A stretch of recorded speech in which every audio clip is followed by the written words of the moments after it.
Kan bahasa itu kan ada dua, Ya. bahasa lisan, bahasa tulisan. Nah, jadi sejak abad ke-16 ya, orang Bangka itu sudah mengenal bahasa tulisan menggunakan Arab Melayu, bukan menggunakan Latin.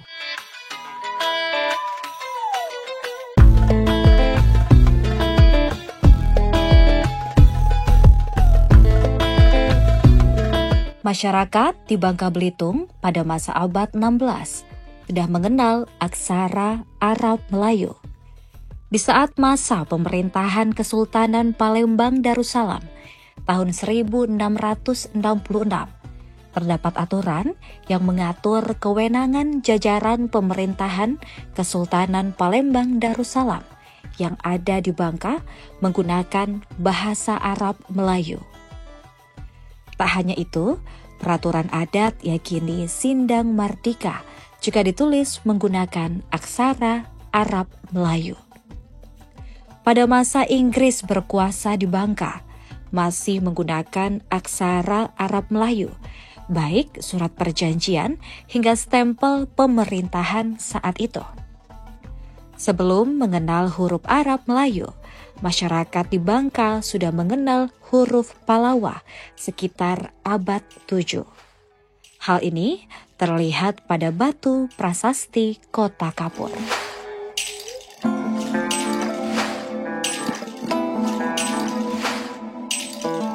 Sehat selalu. Alhamdulillah. Masih segar bugar. Segar. Saya lihat ini apa? 0 km. 0 km. Bangka, kemudian arah barat sama utara. Sungai Utara, Sungai Let Belinyu. Nah, barat Jebus. Barat Mentok. Jebus Mentok. Nah, saya ini berdiri pas di barat laut.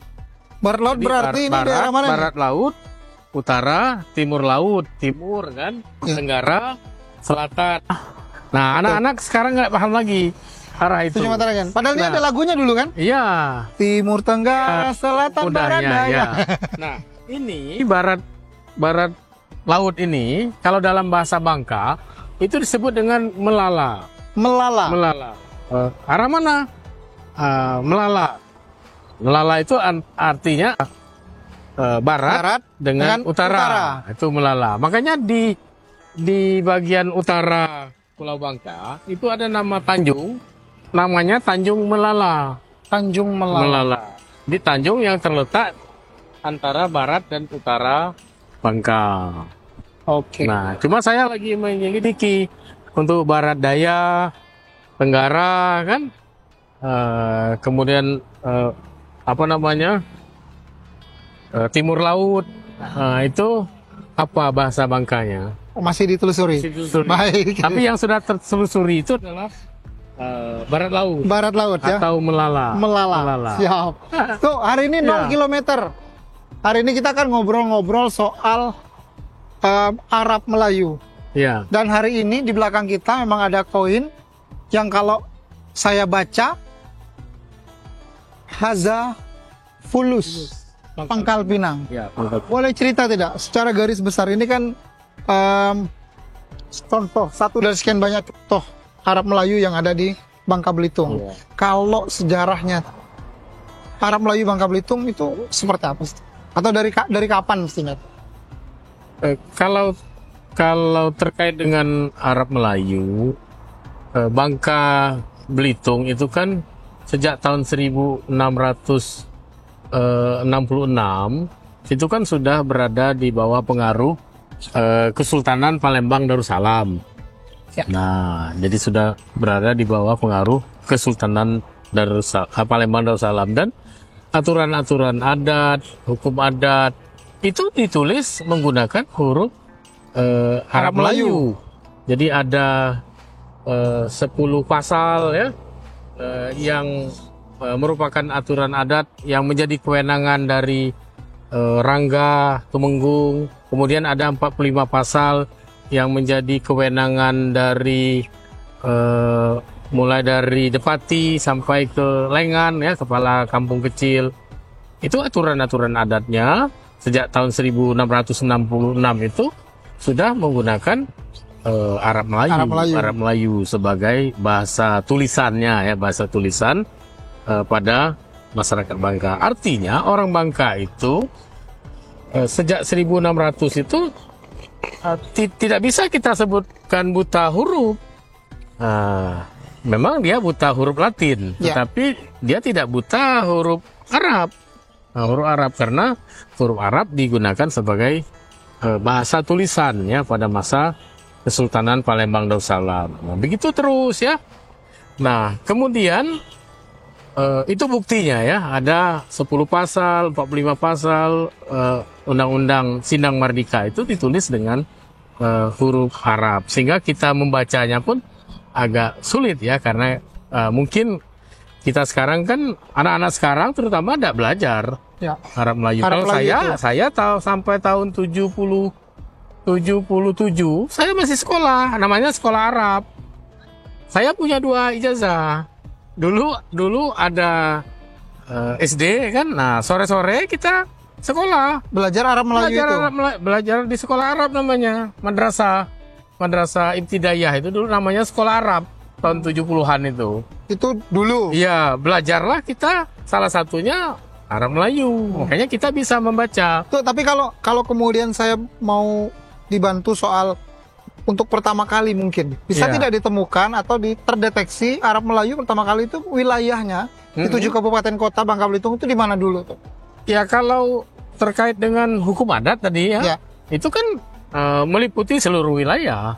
Seluruh wilayah Bangka Belitung. Tersebar berarti ya. Karena hukum itu kan berlaku untuk seluruh wilayah, seluruh masyarakat Bangka kan. Nah, itu yang paling tua ya menurut saya. Kemudian yang berikutnya ketika Inggris berkuasa kan.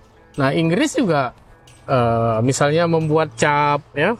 Membuat cap itu ya tulisannya yang bisa dimengerti oleh orang Bangka, misalnya residen Inggris untuk Palembang dan Bangka itu menggunakan stempelnya saja menggunakan Arab Melayu.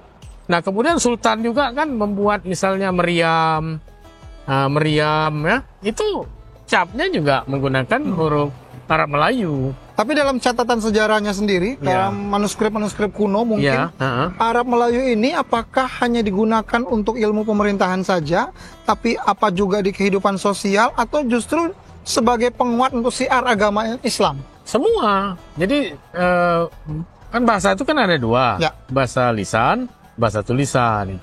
Nah, jadi sejak abad ke-16 ya, orang Bangka itu sudah mengenal bahasa tulisan.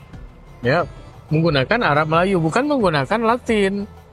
Lebih tua lagi kan orang Bangka sudah mengenal bahasa Arab Melayu.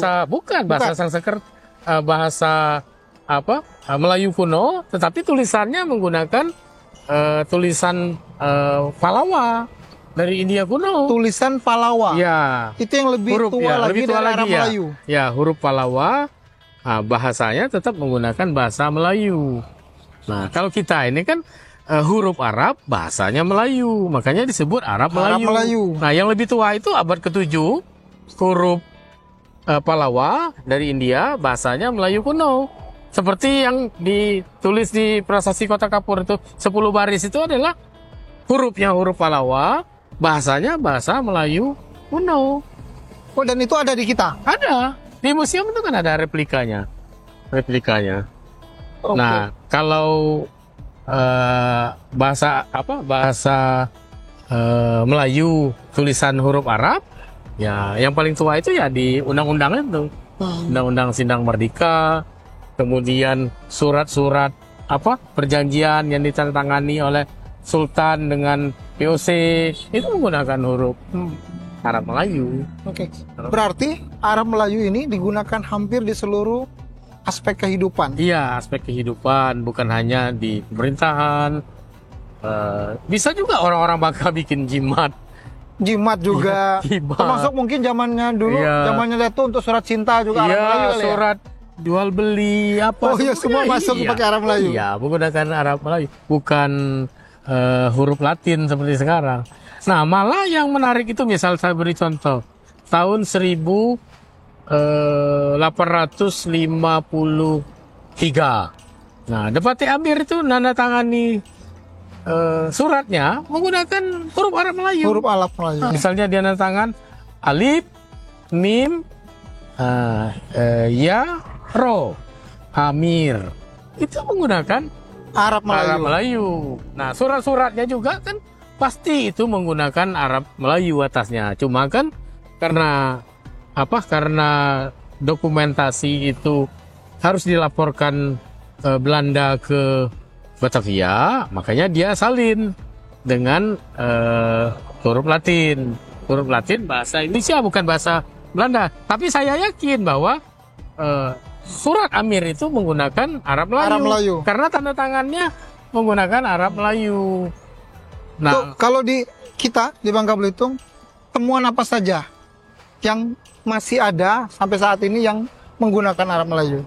Ya, kalau koin apa nama jalan, meriam, nama jalan, koin seperti ini kan, nah itu menggunakan Arab Melayu. Dan di surat-surat lama kalau kita cari di orang-orang tua pasti itu ya. Masih ada yang nyimpan. Masih nyimpan. Jimat itu kalau dibuka isinya Arab Melayu. Arab Melayu. Oh. Jimat itu isinya Arab Melayu. Jimat itu Arab Melayu. Tapi kalau seorang Datuk Ahmad Elfian melihat Arab Melayu ini kan mestinya kita lestarikan, kita jaga terlebih dahulu. Iya. Apa yang kemudian membuat Arab Melayu kita semakin lama makin kesini sebenarnya boleh dikatakan hampir punah dan langka? Apa itu yang membuat? Nah, yang pertama kalau dulu ya sampai tahun 70 itu masih ada sekolah Arab itu. Artinya kita masih berupaya untuk mewarisi tradisi. Tahun 70-an ya? Iya, tradisi aksara itu, bahwa nenek moyang kita menggunakan huruf Arab ya dalam komunikasi tulisannya. Nah, itu dibuktikan bahwa sekolah-sekolah madrasah ya pada waktu itu ya salah satu yang dipelajari adalah membaca dan menulis Arab Melayu. Nah, sepanjang sejarah kan kurikulum itu kan berubah terus. Kurikulum itu ganti menteri, ganti kurikulum, ganti menteri, ganti kurikulum. Nah, kurikulum kita itu kan banyak kebarat-baratan. Karena para profesor, ahli-ahli pendidikan kita itu kan lulusan Eropa, lulusan Amerika. Nah, jadi hal-hal seperti itu mereka anggap tidak penting, tidak perlu. Nah, sebenarnya untuk pewarisannya lebih bagus ya di SD ya misalnya ya, di SD itu ada muatan lokal masuk di muatan lokal. Dikembalikan lagi ada muatan lokal, misalnya kan terkait dengan huruf pegon ataupun huruf Jawi itu ya, Arab Melayu itu. Sehingga anak-anak kita ketika dia mempelajari naskah-naskah kuno, naskah-naskah lama kan terkait dengan manuskrip lama Melayu, dia bisa mempelajarinya. Jadi bisa langsung membacanya.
Download Tribun X sekarang, menghadirkan lokal menjadi Indonesia.